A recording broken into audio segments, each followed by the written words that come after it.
Hey everyone, welcome to my YouTube channel. Today I'm going to be going over Memoria Press kindergarten curriculum. If you're interested in Memoria Press, they are part of the classical education and are really heavy on the Christian worldview woven throughout their curriculum, which is part of the reason why my husband and I chose it. There are a lot of books to get through, so we are going to jump in and get started. As you can see, here are all of the books that we have to go through. We're going to start with the kindergarten curriculum manual. When you open it up, it has a really nice checklist for everything that's in your box that you purchased. For reference, we did not buy our math program from Memoria Press, so that's why I will not be talking about it. In the beginning, you have a really nice introduction, kind of going over their educational philosophy, a little bit about the school that this was designed at, and then guidelines for teaching each of the subjects that you're going to go through. Really great tips in here. These questions you ask for your literature, so for your read aloud books, before you read, as you're reading, and then after you're reading. Same with the poetry. There is a very strong literature component in this curriculum, which is really great. So here's art study, music study, nature study. Here is a nice little schedule that they put together. It's really manageable, kind of just bit-sized pieces of time. I made my own, so we didn't really go by this, but it's pretty helpful. Here's part for you to kind of make your own schedule. I didn't write in it because, I don't know, I'm weird. I feel like writing in books is like a dagger to the heart. The only thing that I did do is I wrote the days of instruction. Where we live, our requirement is 180 days. What I will say about this is that while it does follow the traditional public school calendar, it does end up 2 weeks short of 180 days. So what we ended up doing was filling up those extra 10 days with field trips, and it's worked out so well, pretty well for us so far. The first thing that they're going to go through is the recitation. I'll show you that in a second. So you have 3 times reciting the same thing, an art recitation and a poetry recitation. So for the recitation, they have it organized by week, and you just go through, and week 1 you memorize this. Week 2 you review, memorize. Week 3 review, memorize. And they're just little nuggets of information there. Not too much. Pretty cool little things for kindergartners to know. And you do this 3 times a week. So for your art and your poetry recitations, I will show that to you a little bit later. We're going to start off with the Christian studies. So it comes with the story Bible, and it comes with a kind of like a Bible study guide. This is one of my favorite books of the curriculum. It's really, really sturdy, hardback, pretty thick. This biblical studies actually goes kindergarten, first grade, and second grade. So you start off in kindergarten with creation. I love the pictures in this book, and the stories are 2 pages long, so it's super manageable for a 5-year-old mind. My son is 5, and so just about at the end of each story, he starts to get wiggly. So, again, gorgeous illustrations, great conversation to come from these stories. And so you go all the way through the death of Moses. So creation through Moses. And then it picks up in first grade with the Israelites entering the Promised Land. On the side of each lesson, you kind of have like a question and an activity and the prayer to do. However, you do have the enrichment guide, again, kindergarten through second grade. At the top, it has all of the grades, kindergarten, first grade, and second grade in the back. It has the week and then some definitions that your children might not know, and then some questions. Pretty cool book. It's a great conversation starter for a really good conversation with you and your child. Next, we have the copybook. This is kind of like your handwriting book. It's its own little thing down here, but I'm going to show it to you with the biblical studies because as you get into later weeks, the copybook goes through like the story Bible, and then you have some other things to do as well.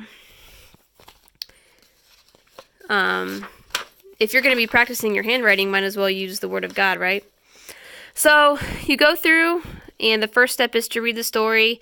Then you memorize the scripture, and then you can write and you draw. My son had really, really bad handwriting before he started this book, and now that he just has to practice, he's gotten really, really good at it. In the back, they have some blank pages that you can kind of have your child do their own thing. So I enjoy the copybook as well. My son loves to draw the pictures. Again, I'm going to skip phonics because that's the bulk of the books that I have. We didn't do math. So for the literature and enrichment, each day you're doing something different, and this is the guide for that. So the curriculum manual just basically tells you what to do in this manual. And so it has discussion points again, and then it jumps right in. Each week is broken down into 2 parts. The first part is all about your read aloud. So here's like your read aloud book, and then overview, information about the author, before you read, vocabulary, and then just things like that. And then the second part are all of the other components of your enrichment. So history and culture, science, art, music, poetry.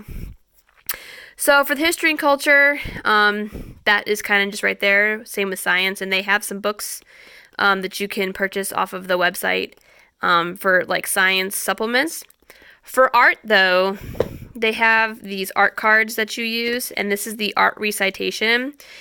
They're nice, thick, sturdy paper. And then what you're memorizing is the back, the artist and the medium that they use and things like that, the name of the picture. So these are really, really pretty, great quality. When you're choosing this option, like when you're buying your curriculum, you can choose to get these size cards or the posters. The posters are just bigger. It's the same picture with the same information on the back, but just a lot easier to look at with your kids. They suggest that you keep these where like life happens. So like kitchen or dining room table or your homeschool room or wherever you do homeschool. That way you can like look at it a lot and talk about it. In the back of this book, it also has printables that you can use, kind of just for the history and culture portion of the enrichment, just to get a little bit of history in. All of these coincide with whatever the read aloud is for that week. Again, a great feature. I went ahead and copied everything and just printed it out at the beginning of the year. So here's your read aloud book list. Great books that they've chosen. I mean, really, really good classics with great morals. This is the supplement for the history and the science. A lot of good nonfiction books here, too. The poetry list. The poetry, I'm going to go over right now. There's 2 kind of poetry books that you do. This is Animals by Eric Carle. These are super cute poems with great illustrations, all about animals, so that's really fun. And then this Child Book of Poems, great vintage style illustrations, super rich poetry, and this is where a lot of the times your kids are going to be memorizing. Some of them are really short, some of them are lengthy, but just, again, lovely pictures and really great poems. So that's the poetry recitation. And all of this is also in the curriculum manual too, in the back. So here are your music selections, and then the art cards that go along with like each week. What we like to do is use the music selections as background music while we're doing our crafting. But while you're listening to it, they also have this music book, and you just go to your week. Here's the selection, the composer, a brief like biography, and then some questions to answer while you're listening. So that's been really cool to go through and see what my kids think about some classic works of art and some classic works of music. And then the craft book, we absolutely love. We do this every single week. For the read aloud, we've made almost every single craft in here. As a first-time homeschool mom, like, you get really overwhelmed with trying to find like all these really great crafts. Don't fret, because they've done it for you, and they've provided like a supply list, which I find super helpful, to be like prepared. So they have the supplies you need, the instructions, and then like a picture of like the outcome. But yeah, my kids just absolutely love the day of the week that we get to craft. In the back are all of the templates that you use for the year. These are just normal pieces of paper. It is serrated, so you can rip it out. I would recommend not, because it's really thin. And so they say to copy it and print it out on cardstock. That way it can hold up under the paint, the glue, any craft supplies that you're putting on top of it. So that's the book of crafts.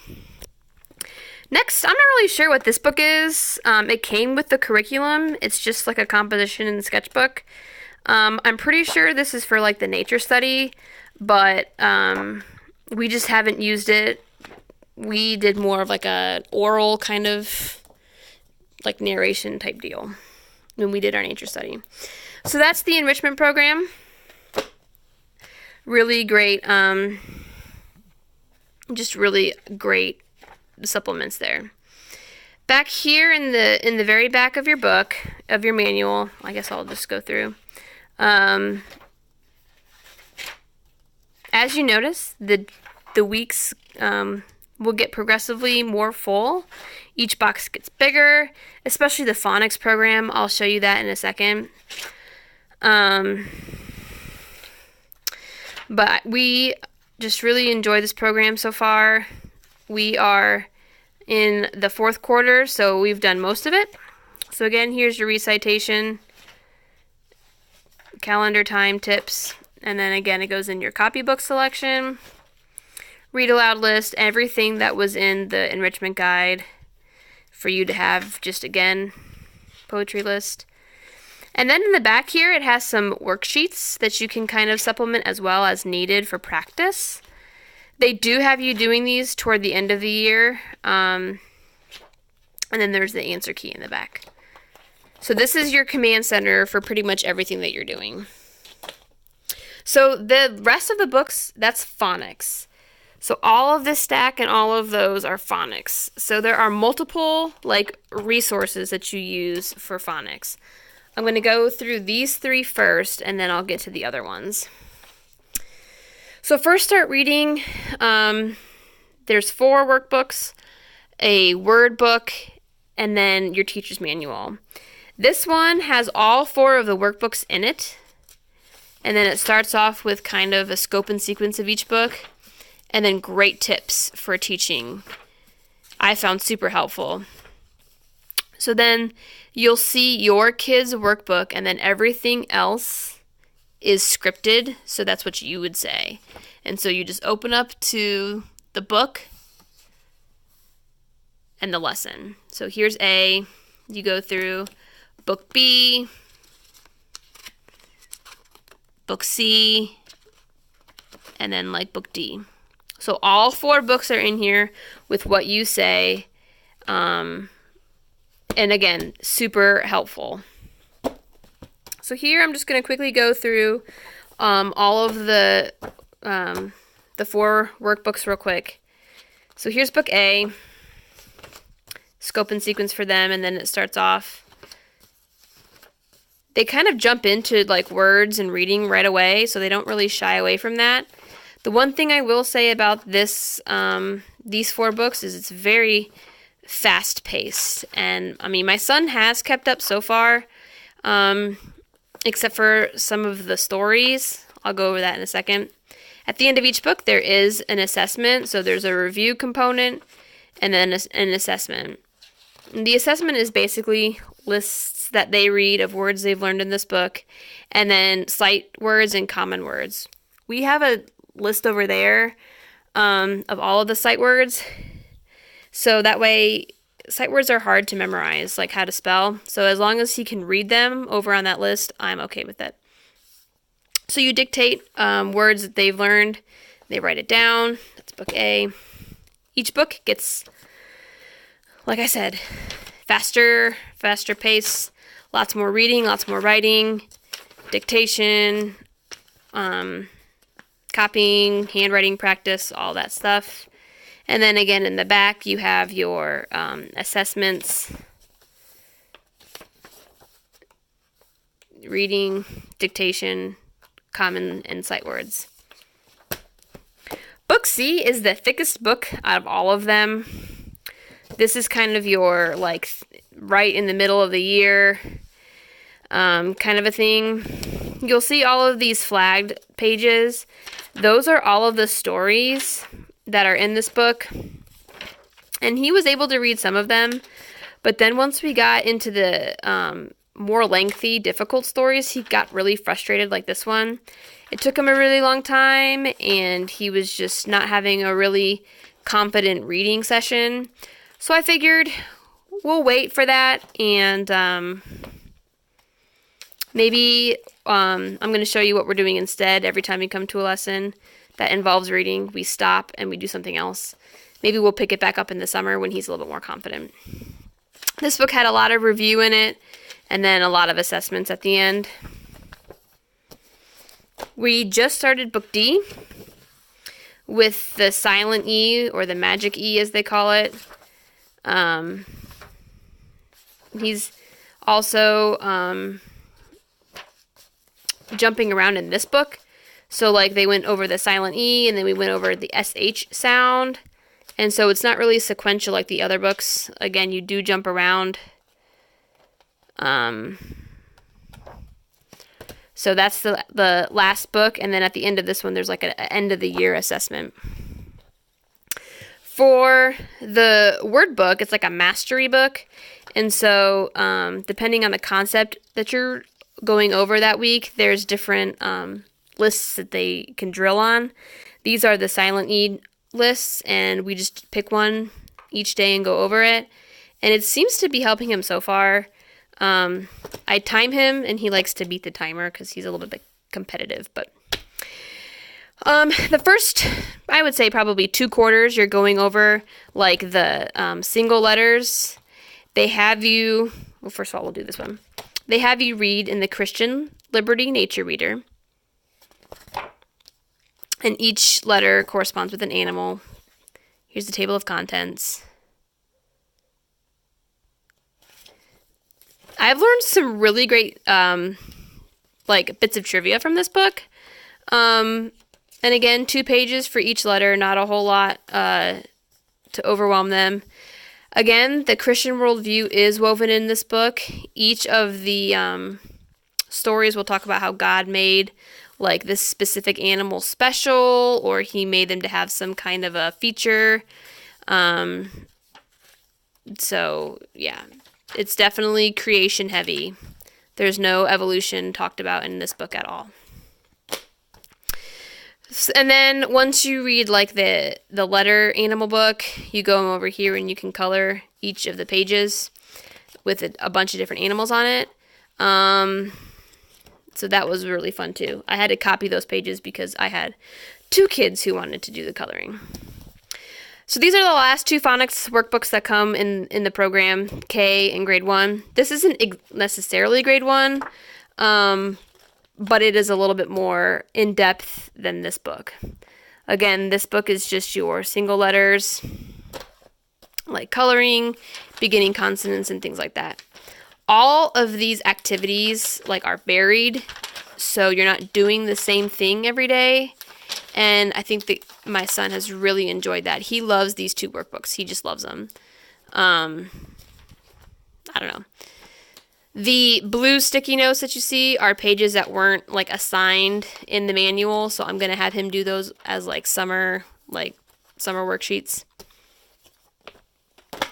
And then here's the book 1. This has a lot of like writing in this book, like missing letters.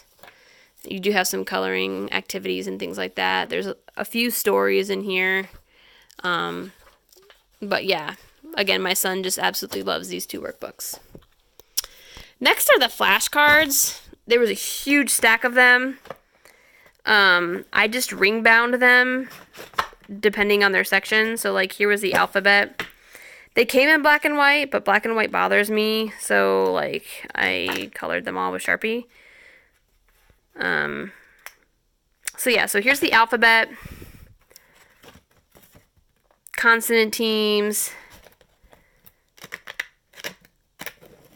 and then more consonant teams, vowel teams, and then in the back are like the sight words and common words. Again, I did my own thing with these, with the sight words, so I didn't really use these a whole bunch, but they are a really nice resource to have if flashcards are like your thing. Last for phonics are the readers. So instead of going through those stories in the C book, I decided to start reading this book, and I think it's been a great decision. His reading really took off, and he got a lot more confident because I wasn't getting frustrated and he wasn't getting frustrated. Again, a vintage feel for the pictures. And all of the stories, again, have that Christian worldview, emphasizing moral character, and just really great things that you would want your kids to know. So this is the first book. It's pretty thin, and then the other 2 books are a little bit more lengthy. Great pictures again. On the back, it tells you kind of what each book highlights. So the first one is just simple short vowels and then consonant clusters. And then the third book over here is the silent E. So once he goes to the second book, he will be ready basically to read these really long stories. And I hope that by the time he gets to that book, we'll have had enough practice to where he's super confident. And we can just soar through that. I'm going to use those also for the summer reading. This comes with the curriculum, and it has like lines and place for illustration. So he'll read like 2 or 3 stories from his readers a day, and then he can pick one, and then he can either write his own sentences or narrate it to me, and I'll write it, and then he can draw his picture. But yeah, I thought this was a really cool book to add into the curriculum, just because, again, you need that summertime activity, or else your kids are going to drive you crazy. So that is everything that comes with the kindergarten curriculum. It's kind of overwhelming at first, but then once you kind of get into the flow and rhythm of your family and your homeschool day, it's really not that bad. So I will see you in my next homeschool video. And again, thank you so much for watching, and I will see you later. Bye!